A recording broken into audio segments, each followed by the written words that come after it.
I was 17 when it happened. Still in high school, still wrapped in that bubble of invincibility that comes with youth. Back then, I thought horror lived in movies and haunted house mazes, not in real places. Certainly not in a forgotten cemetery behind an overgrown fence in Topeka, Kansas. But I was wrong. It all started with boredom and a stupid idea. Kyle pitched it on a chilly Friday afternoon, the sky already fading orange over the football field. "You know those ghost videos on YouTube?" he asked, nudging his backpack across the table. "We could do one. Make it look real. Get views." I scoffed. "No one believes that stuff." "Exactly," Marcus chimed in. "Which means we won't need actual ghosts. Just smoke and mirrors. Sound effects, shaky cam, scream cuts." He was always the tech guy. Had a library of horror SFX on his phone and a knack for editing. Kyle was the clown. Charismatic, dramatic, always first to volunteer to be possessed. And me? I was just the guy with an old camcorder collecting dust in the garage. We weren't believers. Not in ghosts. Not in curses. We believed in fun. In cheap scares. In viral videos. We picked a spot called Millstone Rest. It was technically a cemetery, but no one had been buried there since the early 1900s. Overgrown and forgotten, bordered by rusted fences and dying trees. It wasn't haunted, at least not by local legend, but it looked haunted. And that's all we needed. That night, we met behind the Wendy's at 10 p.m., parked Kyle's rusted Civic 2 blocks from the cemetery, and made our way through the woods. The moon was low and thin, casting shadows that seemed to breathe with the wind. We hopped a broken section of fence and stepped onto sacred ground like trespassers. The place was quiet, eerily so. No bugs. No leaves rustling. Just stillness and the occasional groan of tree limbs. Kyle hooted like an owl. "This is perfect." Marcus rolled out a Bluetooth speaker behind a gravestone and queued up some ambient horror tracks. Whispers, a child crying, static. It echoed just enough to make your skin crawl. We started filming. Scene 1, me holding the camcorder, narrating like a low-budget ghost hunter. Scene 2, Kyle pretending to feel a presence and clutching his chest. Scene 3, Marcus triggering a sound effect while Kyle flailed to the ground like he was possessed. We were having fun. Laughing between takes. None of it felt serious. Until I zoomed in on the old angel statue at the far end of the cemetery. She stood crooked, like she'd been shoved sideways by time. One wing broken, the other intact but chipped. Her face was worn smooth, like rain had washed away her eyes. I said, jokingly, "She's seen some things," using my best grave narrator voice. The camera flickered. Just for a second. I tapped it, annoyed. The battery icon was full. I figured it was just old hardware glitching. Kyle laughed it off. Maybe she doesn't like being filmed. We kept going. We wrapped around midnight. Our finale was a scream and run. Kyle bolted past the graves like a lunatic, Marcus added a distorted scream over the speakers, and I pretended to trip while filming the ground. On the walk back, Marcus stopped. "Did one of you go behind that tree?" he asked, nodding to the tree lean behind the angel statue. Kyle scoffed. "You're getting scared of your own ghost effects." "No," Marcus said. "I saw someone. Or something. Just for a second." We laughed it off. The final cut of the video went up 3 days later. Marcus edited it overnight, added fake night vision overlays and spooky text transitions. The video peaked at 412 views. We shrugged. Moved on. Life got in the way. I went to college. Kyle stayed local, got a job at a dealership. Marcus started freelancing as a sound editor for podcasts. The camcorder got boxed up in my parents' attic. buried under textbooks and broken speakers. Millstone Rest became nothing more than a punchline. Until 10 years later, when I found the tape again. And it watched me back. It was a hot July afternoon when I found the box. My parents were downsizing, and I had come over to help them sort through decades of junk stored in the attic. Old prom photos. VHS tapes. A cracked snow globe from our trip to Niagara Falls. And buried beneath it all, the camcorder. I didn't recognize it at first. The black plastic was dusty, one of the hinges cracked. But when I flipped it open and saw the mini DV tape inside, my stomach fluttered. I hadn't thought about Millstone Rest in years. I drove home with the box in the passenger seat, stealing glances at the camcorder like it might whisper something to me. That night, I ordered a mini DV converter online. It arrived 3 days later. I set it up on my desk, plugged the camcorder in, and fed the tape into my laptop. Watching it again was like stepping through a time portal. There we were laughing, running between graves, doing our best ghost impressions.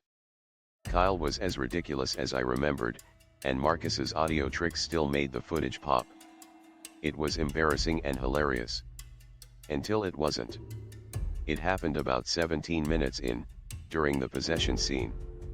Kyle's pretending to convulse next to a cracked headstone, arms flailing like a bad exorcism parody.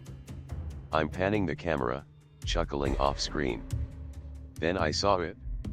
Just behind Kyle, maybe 10 feet away, standing in the shadows near an oak tree, something moved.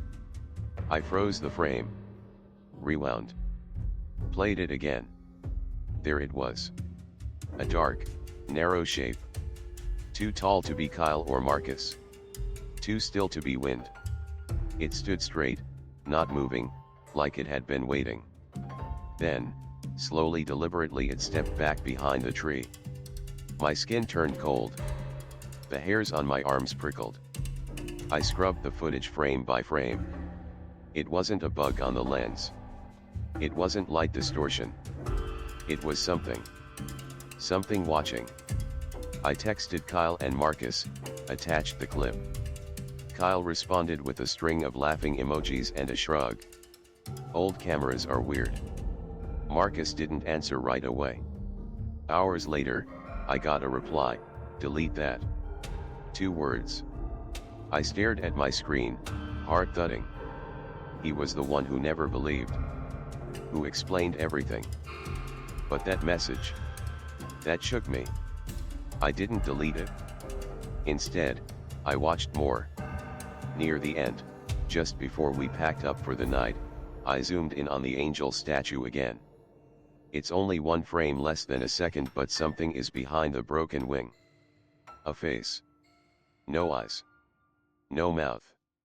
Just an oval shape, impossibly pale, peeking out from behind the stone.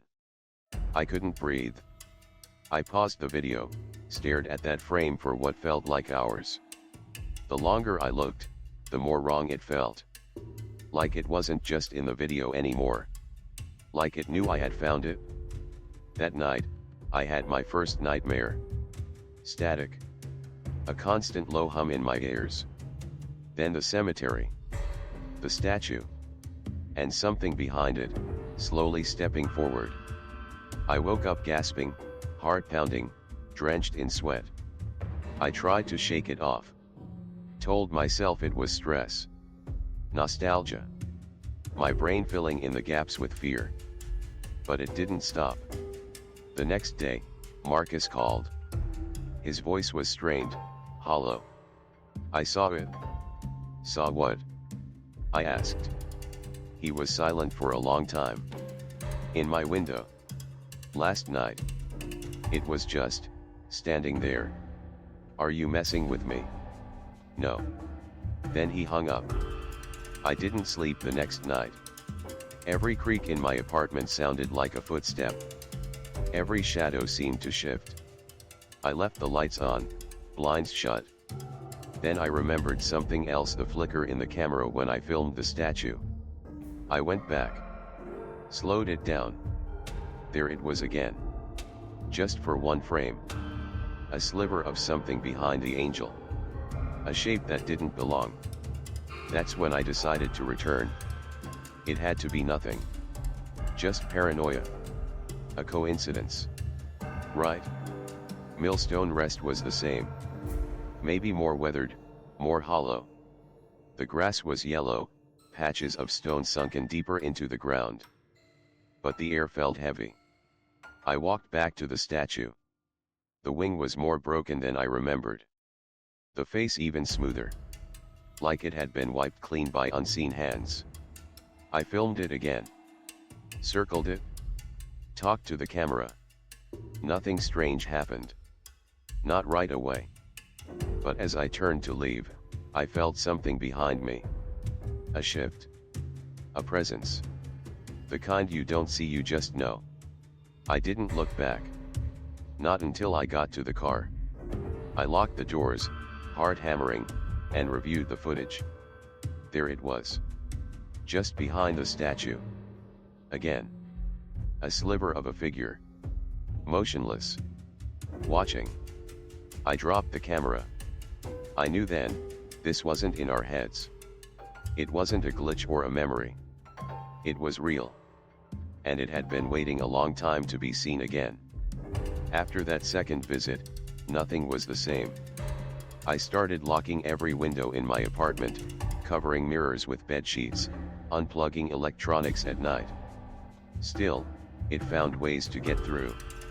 The static wasn't just in dreams anymore, it was in the walls, in the hum of the fridge, in the low buzz of my computer monitor when everything else was off. I didn't hear from Marcus again. Not directly. His social media went silent. I called twice. Left voicemails. Then one night, I got a text from an unknown number. Don't let it in. No name. No explanation. I moved the box with the camcorder to the closet. Taped it shut. Then put it in a larger box. Then locked the closet. But some nights, I still heard a soft click, like the tape door opening inside it. Sleep became a stranger. Every time I drifted off, I found myself back at Millstone Rest. Not walking. Not standing. Lying down. Under dirt. The statue was above me, only now its head had eyes mine. I started seeing things in reflections. Quick flashes. A coat sleeve. The silhouette of something thin and too tall standing behind me when I shaved. Nothing was ever there when I turned. But I stopped trusting mirrors. Stopped trusting windows. Then, one night, I came home from work to find my apartment door unlocked. I stood there, keys in hand, staring. The lock wasn't broken. There were no signs of forced entry. But I knew I hadn't left it that way. I stepped inside. The air felt wrong, humid and stale, like someone had been breathing heavily in every room. The apartment was quiet. Nothing was stolen. But in the hallway, just outside my bedroom, were footprints. Bare. Damp. Leading away from the closet. I didn't open it. I left. Got in my car and drove for hours with no destination. Ended up parked outside a gas station an hour out of town, watching condensation roll down the windshield. When I finally returned home at dawn, the footprints were gone. But the closet door was slightly ajar. That's when I knew. It wasn't the tape. It was me. Whatever we caught on camera, it had attached itself. To me. To Marcus. Maybe even Kyle. I tried reaching out to Kyle again. Every number I had was disconnected. Eventually I found someone we went to school with who said Kyle moved across the country without telling anyone. He just dipped, she said. Said he didn't feel safe. Safe from what? I went back to Millstone Rest one final time. This time, not to film. Not to investigate. Just to speak. I brought the camcorder in its box. Set it at the base of the angel statue, now crumbled into little more than a concrete stump. I spoke aloud. "I'm sorry," I said. "We didn't know what we were doing. We didn't mean to mock anything." The wind picked up. I turned to leave. And that's when I heard it. Not a voice. Not a sound. A breath. Right behind me. I walked fast. Then ran. Got in the car and peeled out. Never looked back. That night, I dreamed of the angel again. Only this time, she was whole. Both wings spread wide. Eyes opened. And behind her, the shape. Watching. Waiting. I don't use cameras anymore. Haven't taken a photo in years. I don't watch old videos. I threw out every mirror in my apartment. Changed addresses twice. But it doesn't matter. Some nights, when I'm too tired to fight sleep, I dream in static. And I see it again, standing in the doorway of a memory I can't erase. I don't know what it is. I don't know if it's a ghost or something worse, something older. Something that feeds on attention. On fear. But I know this. Once you've seen it, it sees you back. And it never forgets. Even if you do. Even if you want to. Especially then. I was 26 when I moved back in with my mother. It wasn't by choice, it was necessity. My freelance jobs weren't cutting it, and after a layoff and a breakup in the same month, I found myself hauling boxes into my childhood bedroom while trying to convince myself it was temporary. But that's not where the horror begins. It starts with Lacey. She was 7, wide-eyed and imaginative, with a stubborn streak that could wear down stone. My little sister was born years after I left home. I never really got to know her until I had to. At first, it was small things. Lacey would sit in her room talking to someone who wasn't there. She'd giggle. Pause.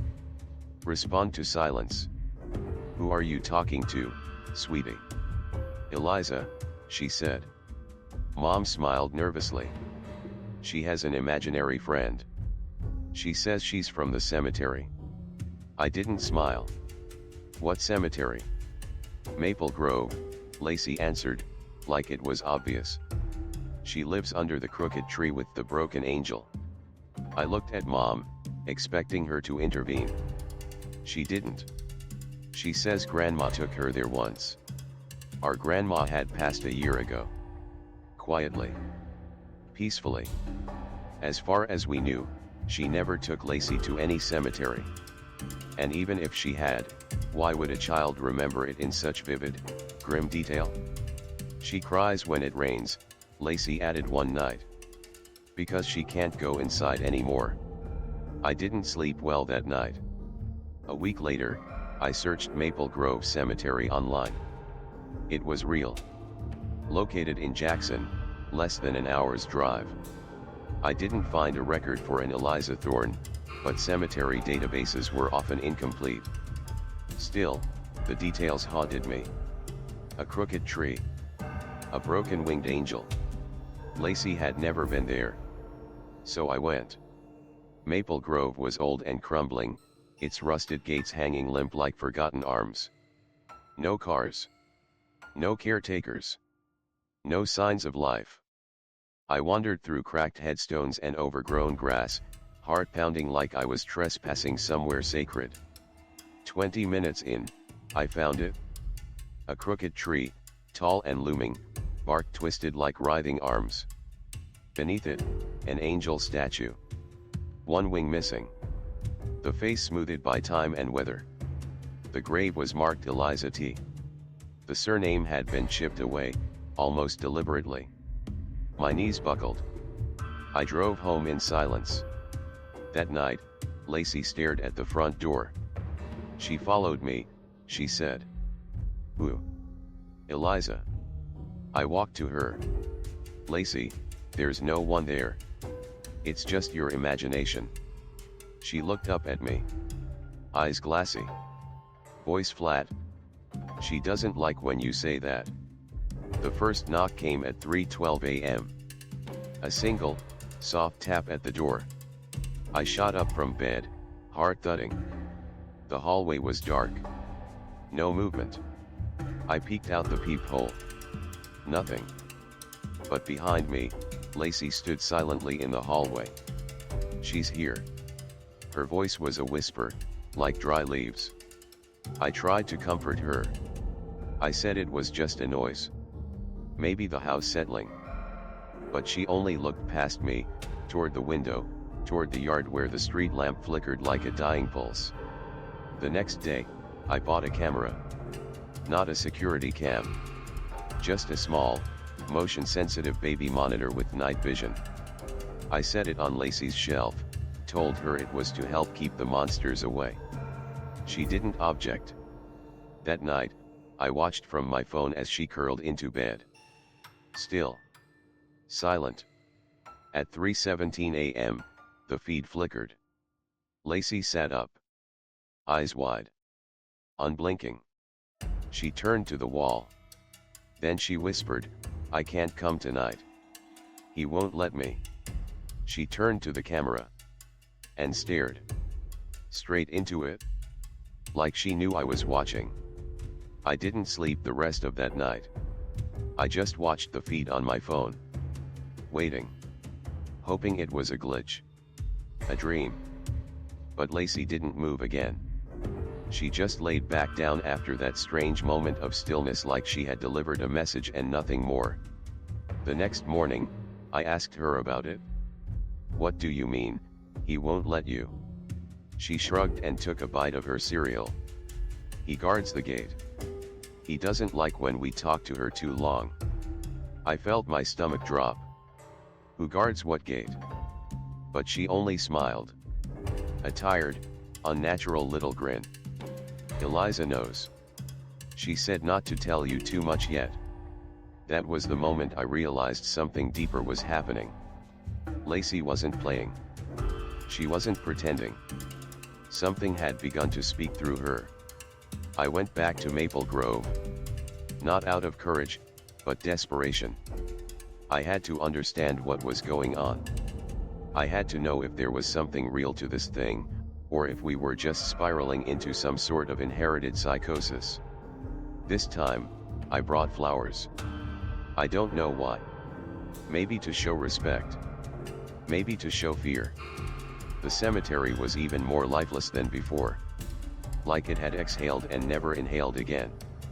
When I arrived at Eliza's grave, something was different. The angel statue was darker. Not just dirtier but darker, like something had stained it from within. And the headstone, still broken, had fresh dirt packed at the base. Like someone had dug there recently. Like the ground had been stirred. I knelt. The grass felt damp. Too damp for a dry October day. That night, I didn't tell Lacey where I'd been. But she knew. "You saw her," she said before bed. I froze. "Ooh. Eliza. She doesn't want you to come back. You'll let him in." My mouth went dry. "Lacey, what are you talking about?" "She says the grave is a lock. And you're picking at it?" The next night, I reviewed the new camera footage. Around 3:10 a.m., Lacey sits up again. She doesn't move for a full minute. Just stares forward, into nothing. Then she begins whispering. The audio doesn't pick up most of it, but I can hear two clear words. Crooked roots. I googled the phrase. Nothing relevant. Just gardening forums and a horror novel from 1987. But when I searched Crooked Roots Jackson Cemetery, one image stood out. A black and white photo. From 1958. A funeral at Maple Grove. A family standing beneath the crooked tree. Eliza's family. I clicked through. In one photo, the angel statue was pristine. White marble. Pure. Not anymore. The transformation wasn't from erosion. Something had changed it.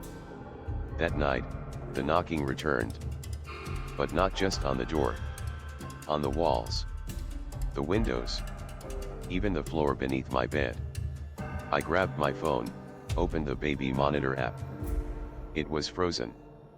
The last frame before the freeze, Lacey standing beside her bed, looking directly into the lens, her mouth open as if mid-sentence. But there was no sound. Just static. Just silence. When I got to her room, she was asleep. Peacefully. Like nothing had happened. But written on the inside of her window, in the condensation, were the words. Don't forget her. She remembers you. I didn't know what to do. Who do you call when your sister is being haunted by something ancient and unseen? A priest? A psychiatrist? I did both. The priest blessed the house. The psychiatrist said Lacey's imagination was hyperactive but manageable. Neither helped. The camera feed stayed frozen for 2 nights. When it returned, I found something that broke me. Lacey. Sitting at the edge of her bed. Talking in a voice that wasn't hers. Low. Measured. Ancient. She was buried wrong, the voice said. She wasn't supposed to stay there. The video cut out. I called Marcus, a friend of mine who used to restore VHS tapes and do weird research for documentaries. I sent him the footage. 2 hours later, he called. You need to get rid of that house. What are you talking about? That thing, in her voice. That's not just a glitch. I ran it through 3 filters.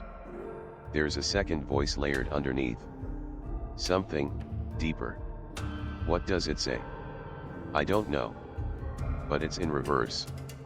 That night, I dreamed I was standing at the foot of Eliza's grave. Only the statue wasn't a statue anymore. It turned to look at me. Its eyes were hollow. Its mouth began to open too wide. Unnaturally wide. And from the mouth came soil. Wet, black soil, pouring out like water. I woke up screaming. Lacey was standing in the hallway. She says you saw her, she said. Now she can see you too. It was the last Friday of October when everything snapped. I found Lacey staring out the living room window, unmoving. Not blinking. She didn't react when I called her name. I knelt beside her, gently placed a hand on her shoulder. She turned slowly, like her body needed permission to move. She's in the dirt now, she whispered. But the dirt won't keep her. That night, I set up 3 cameras, one in Lacey's room, one in the hallway, one facing the front door. I didn't tell Mom. I just said I was working on a project. She'd already begun to detach, I think. She was exhausted, overwhelmed. She chalked everything up to stress. To growing pains. But I knew better. I barely slept. I sat in the hallway with headphones on, watching the 3 feeds. They were quiet. Lacey went to bed early. At 3 a.m. exactly, every feed cut to static. Then the sound came through. Breathing. But it wasn't Lacey. It was too close to the mic. Wet. Uneven. Like lungs that had forgotten how to inhale. The static flickered, and then on the hallway cam I saw a figure. Tall. Thin. Featureless. It stood outside Lacey's door. I rushed down the hallway. Nothing there. But Lacey's door creaked open on its own. She was sitting up in bed. Eliza wants you to see it, she said, not looking at me. See what? She brought it with her. I turned to the closet. The door was half open. I opened it fully. Inside was dirt. Fresh, black soil. Piled up from the floor. No hole. Just, earth. Smelling like graves and mold. I backed away. The room felt heavier, like the air had weight. Lacey looked up at me finally. Her eyes weren't hers. She's almost here. At dawn, I drove back to Maple Grove. There were no more excuses. No more waiting. Something had followed us, something that should have stayed buried. When I reached the grave, I froze. The statue was gone. Eliza's angel. Missing. In its place, just an empty pedestal and a disturbed patch of earth. No shovel marks. Just turned soil, like something had clawed its way out. I dropped to my knees. I whispered apologies. I begged whoever or whatever was listening to take it back, to leave Lacey alone. But the wind didn't move. The trees didn't rustle. Only silence answered. And then I felt it. A hand on my shoulder. I spun. No one. But on the ground behind me. Footprints. Bare. Small. Leading away from the grave. Back home, Lacey was waiting at the top of the stairs. She says you shouldn't have gone, she said. I looked into her eyes and saw nothing I recognized. She says it's too late. That night, I stayed up. The cams rolled. Every hour, the soil in the closet grew. Expanded. By midnight, it spilled out into the carpet. At 3 a.m., Lacey screamed. I burst in. She was floating. Not far, just inches. But her body hung limp, like a puppet held by invisible threads. The whispering filled the room. Not from Lacey, from the soil. I watched as something pale and long-fingered began to reach up from the dirt. I grabbed Lacey. Pulled her into the hallway. Slammed the door. The whispering stopped. But the floor shook beneath my feet. Mom came running. I didn't explain. I just told her to take Lacey. Go. Get out. Stay with her sister. I stayed behind. I poured salt along every doorway. Lit every candle. Played the priest's recording of a blessing on loop. And then I burned it. I dumped gasoline on the closet soil. Struck a match. The fire caught fast. Too fast. Black smoke filled the room. But I swear I saw her in the flames. Not Lacey. Not Eliza. Something else. Something wearing their shape. I collapsed on the floor. Smoke in my lungs. The fire alarms never went off. When I woke up, the closet was gone. Just ash. Just floorboards. But in the center, the statue, the angel, burned, melted, but whole again, and staring at me. That was 6 months ago. Lacey doesn't remember anything. She draws sunshine again. No more trees. No more hollow eyes. But sometimes, at night, she wakes up crying. And once, I found her sleepwalking. Outside. Standing barefoot in the yard. Whispering something to the shadows. I don't ask her what she said. I don't ask who she sees. Because I think, if you speak her name again, she remembers you. And she never forgets.